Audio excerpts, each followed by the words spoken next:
Les yeux rivés sur les chaînes d'information, ces Gazaouis apprennent la mort, alors annoncée comme probable en cette fin d'après-midi jeudi, de Yahya Sinwar.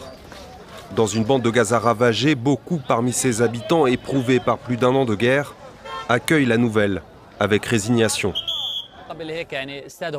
Ils ont ciblé nombre de nos leaders dans le passé, comme Ahmed Yassine, Abdelaziz Al-Rantisi, Salah Chehadeh, et la résistance a continué. Je ne crois pas que tout repose sur Yahya Sinwar. Quelqu'un prendra sa suite et le Hamas continuera.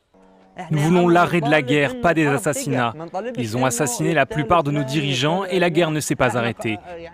En plein cœur de Beyrouth, sur la place des Martyrs où nombre de Libanais ont trouvé refuge après avoir fui le sud du pays face à l'offensive israélienne, beaucoup se montrent déterminés à suivre le chemin des armes et saluent l'action du chef du Hamas. C'est un combattant de la résistance, un défenseur de la Palestine, du Liban et du Moyen-Orient, et un martyr. Son assassinat renforce notre détermination à défendre et soutenir Gaza et toute la Palestine. Réaction diamétralement opposée ici, dans le nord d'Israël.